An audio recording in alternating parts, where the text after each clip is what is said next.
Hello, you wonderful people, and welcome to another episode of Not Too Comic Book. This being the show, we're talking about TV shows that are adaptations of comic books. For today's episode, I'm going to talk about the latest episode of Agents of S.h.i.e.L.D. A great episode. I really love how they constructed this episode, because obviously, this episode kind of gave you a good representation of what it's like inside of, I called her last episode Ruby, but I meant Robin. But Robin's head, because it's like basically you're seeing the two different timelines. The timeline where time kept on going and eventually led to Earth explode. I mean, granted, we haven't seen everything, but we get bits and pieces, specifically from S.h.i.e.L.D.'s point of view. But also at the same time, like understanding how Robin got to where she is right now and understanding this whole situation. Because I never thought about it. In her instance, it's like she basically has two different timelines going on in her head. The original timeline of like, okay, this is what led to where she is right now. And then there's a timeline that's going to be created. Because in the show, I'm guessing they're making it so that time travel isn't like, it is like that thing of like, it is kind of set in stone. Well, I mean, not necessarily set in stone, but like it's very slow to change. So basically the alternate timeline that they're going to ultimately create doesn't exist yet. So this timeline A, which is the one they're currently on, still exists because they haven't gone back and changed things to be able to create timeline B.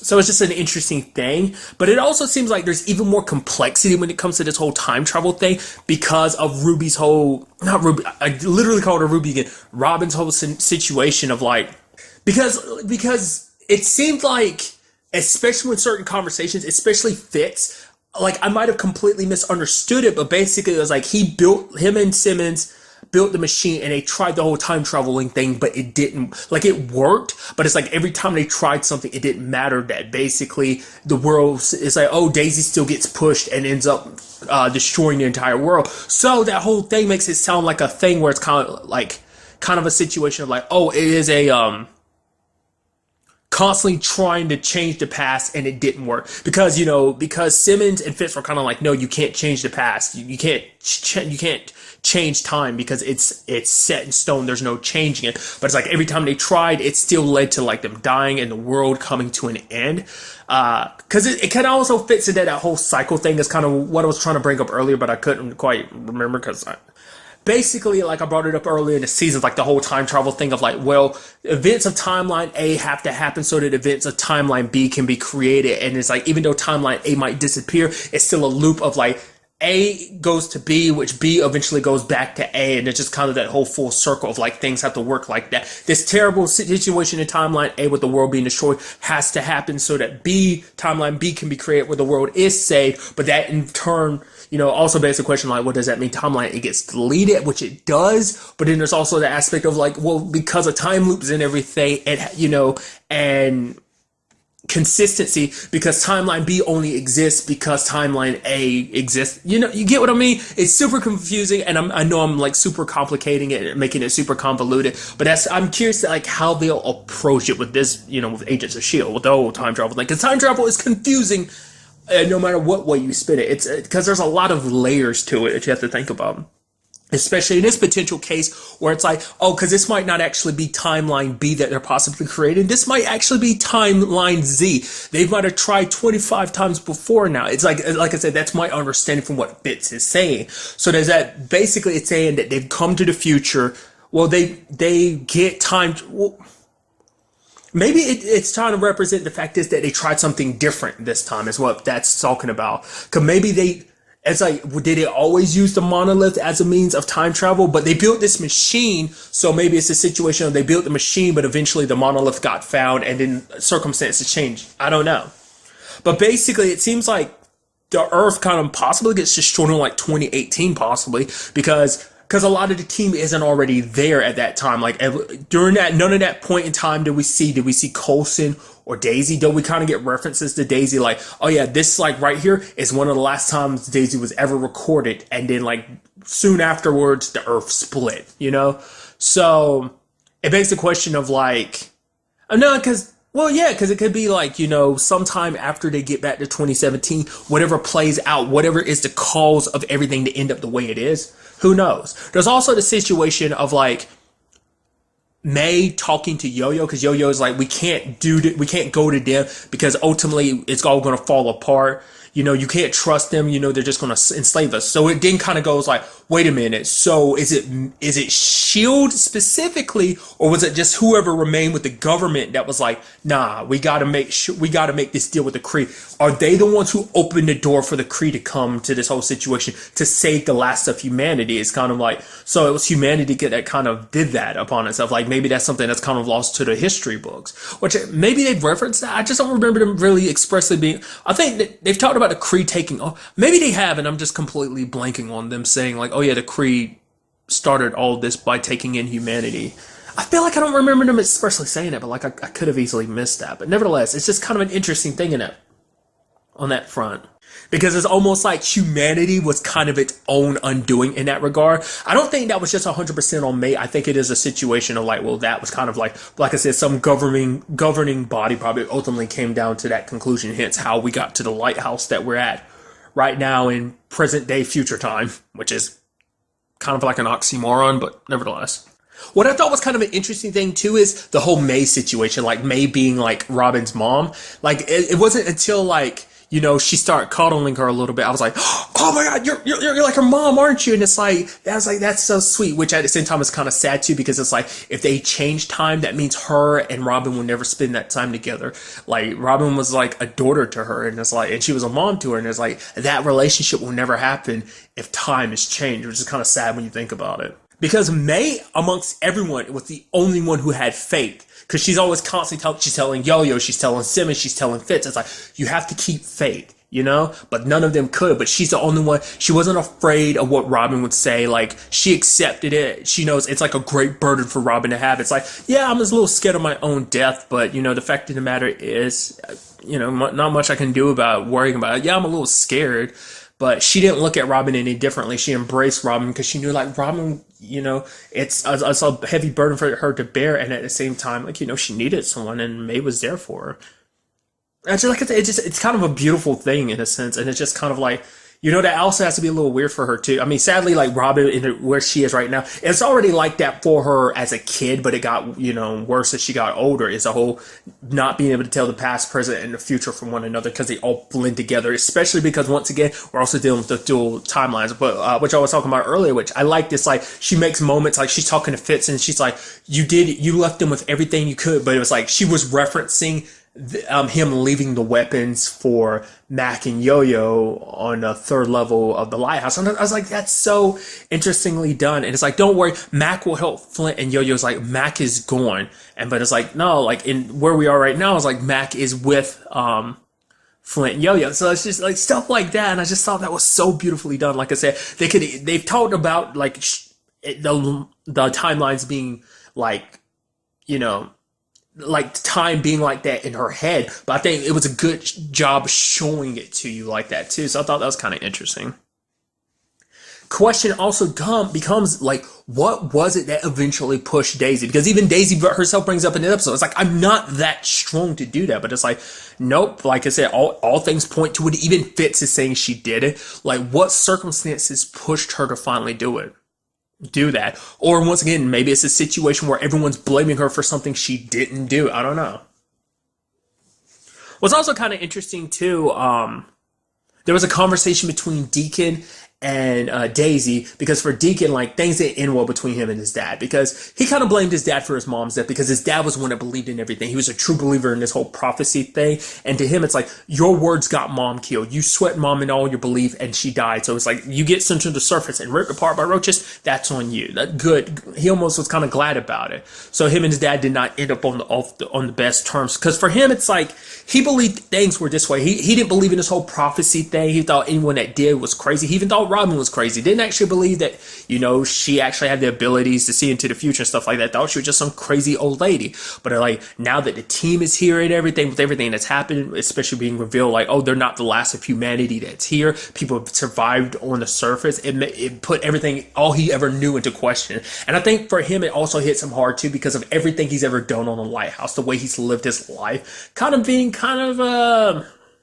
guess the best way would be like a double agent, the way he kind of just plays both sides essentially for survival, even though he'll say it's for other people too, but just mainly for himself. I think that way of living, and it's just like, oh, like if I had a little more faith, maybe things wouldn't be the way they are. Maybe I wouldn't be the way I am, you know? So Which Daisy, interestingly enough, brought up. Yeah, she knows all it. You know, it sucks when your parents are just kind of like, yeah, that whole don't say you were right type of. Uh, don't kind of rub it in their face that you know your parents were right essentially.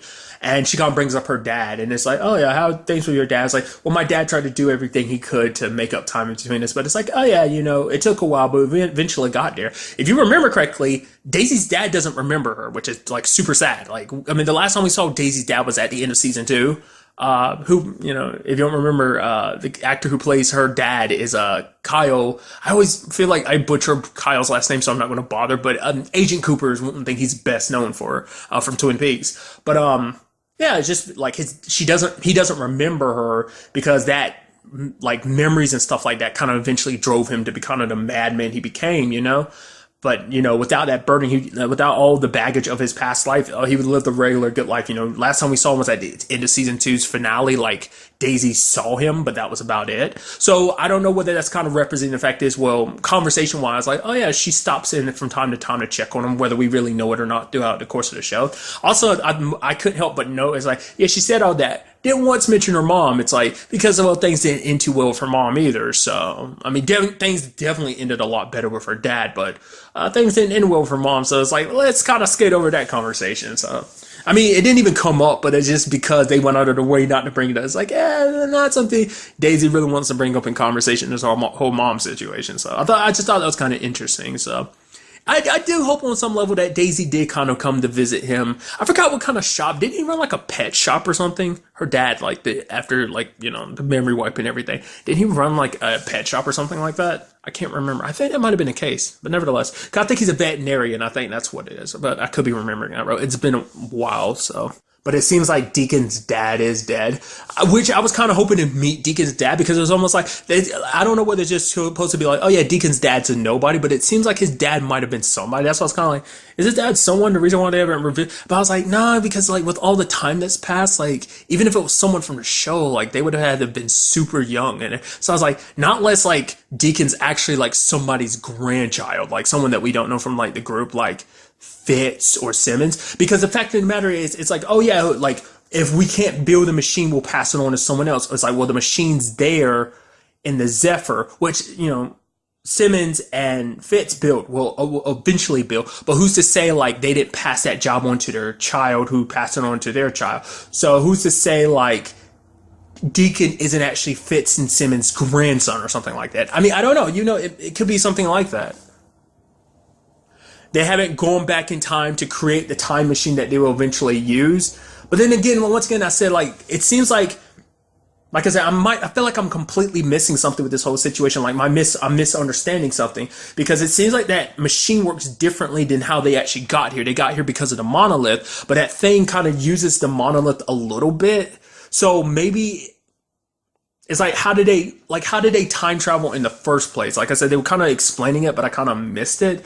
I'm trying to understand, did they use a piece of the monolith to kind of charge their time machine? Hence how, like, maybe they've been using that as a means of being like, oh, trying to test out.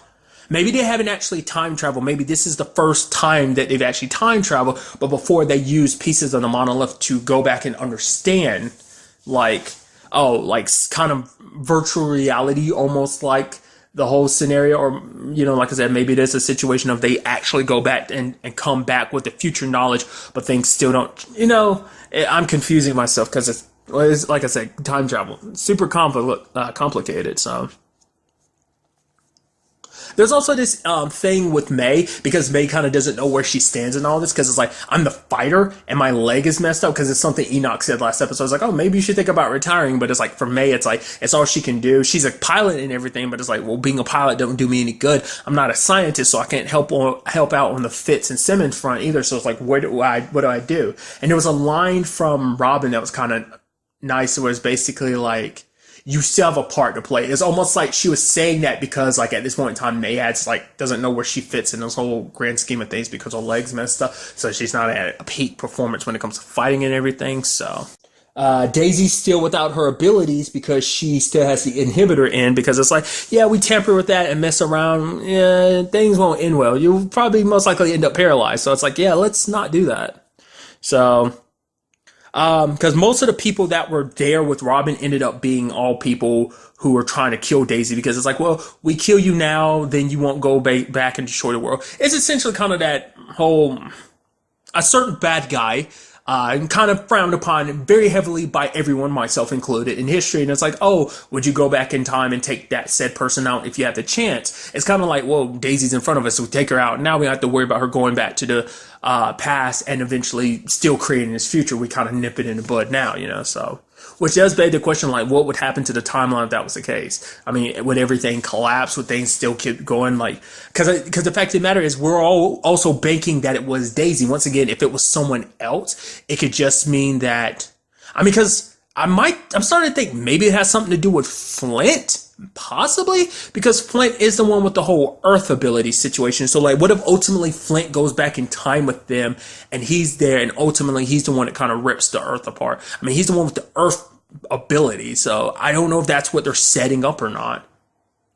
Or, like I said, maybe it is Daisy. Maybe something just pushed her so far that she ended up doing that, So, which Daisy's been in very bad conditions before, but like, what could push her so far to the point that she'd end up splitting the Earth with her powers? Like, I don't know.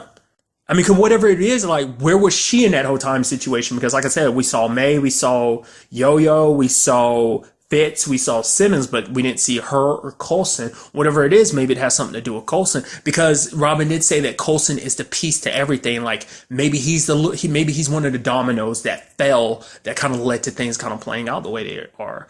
Or something. He's a key component in all of this. On the lighthouse situation, things weren't that good because Cassius has decided, okay, it's time to hit hard. Stop being so coddling to these humans and be a little more heavy-handed. Basically set the scenario up for the roaches to basically go down to level 10 where all the people live. And basically, they end up attacking a lot of people. Luckily for everyone, Mac has got his shotgun axe back, and even Flint is like, "What's up with the axe? Isn't that going to like mess up with the whole shotgun situation?" It's like, well, yeah, because the fact, but it's good for cutting heads off, and like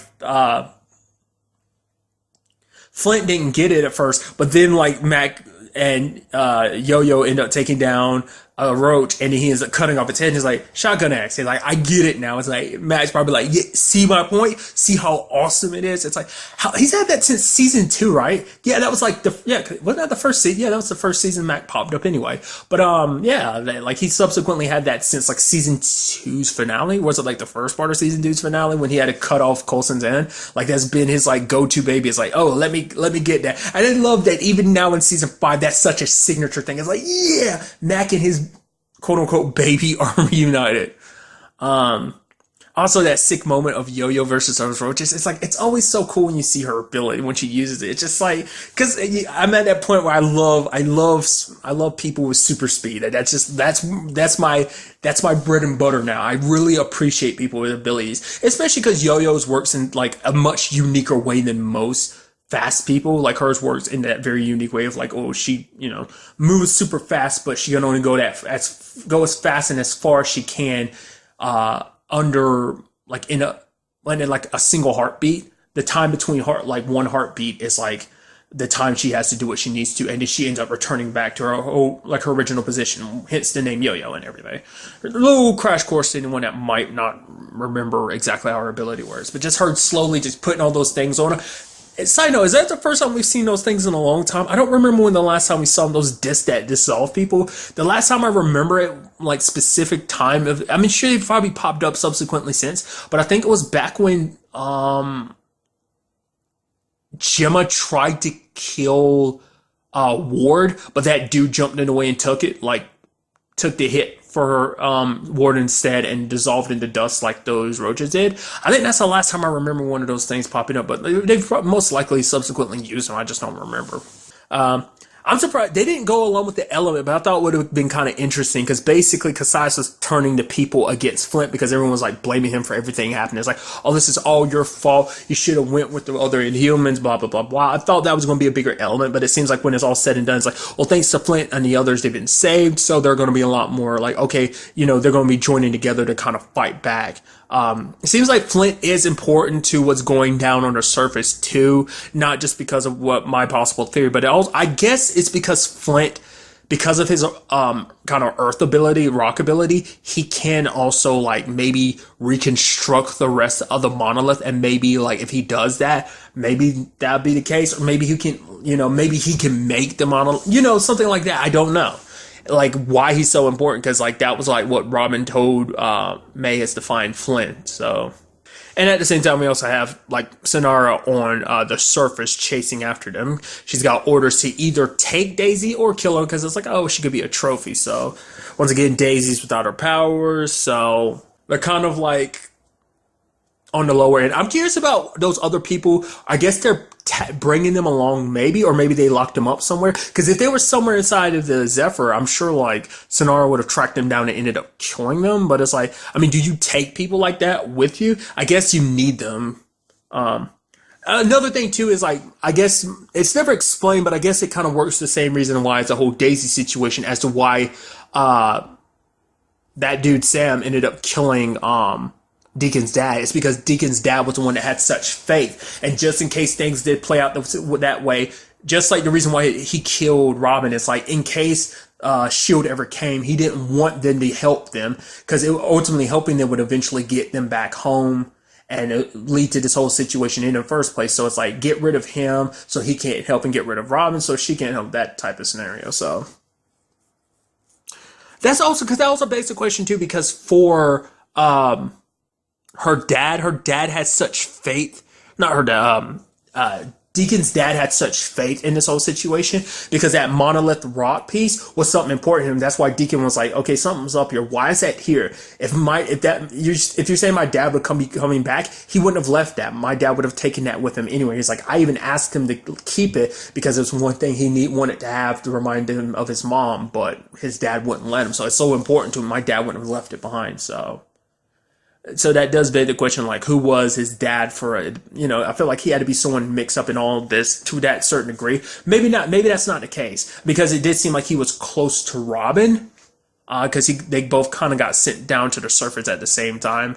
Once again, it still could be a situation of like Deacon is a grandchild of somebody, and it's like maybe their child protected Robin, because it was like, okay, like, this is what my parents want to do. Once again, using the example of Fitz and Simmons, so like I said, could easily be overthinking a lot of that, which I'm guarantee you I really, really, really am. So, but as a change, the fact is, it was a great episode.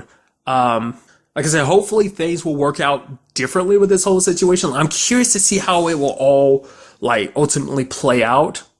Because there's still elements we're still not 100% sure about. Like I said, there was that military lady who killed her subordinates because they failed. Like, what that whole situation was about back in the episode when Fitz's episode where he's trying to get to the future. So it's like, that's still an unknown element to this as well. So granted, that was present day. Also, what's kind of an interesting thing too is like, I almost completely left it out, was something that, was said that basically that day at the diner at the end of season 4 was the last time the team was seen together. So something went down that basically let them split up in some shape or form, or maybe something timeline wise happened immediately after that basically led to, maybe the Coulson situation kind of playing out the way it did, or whatever, I don't know. Like I said, we would literally have to wait and see how this whole situation plays out. But things are getting very interesting on both fronts. At the lighthouse, we got the humans teaming up with Mac and Flint and Yo-Yo, and they're going to try and fight back against Cassius, while everyone on Earth is try and prepare for that as well, while also, trying to find a way back home so that they can prevent all of this. So we would just have to wait and see how everything plays out. But really, that's all I want to talk about in this episode. Till the next time we meet, be happy, be safe, live life to the fullest, and enjoy it. Good day and goodbye.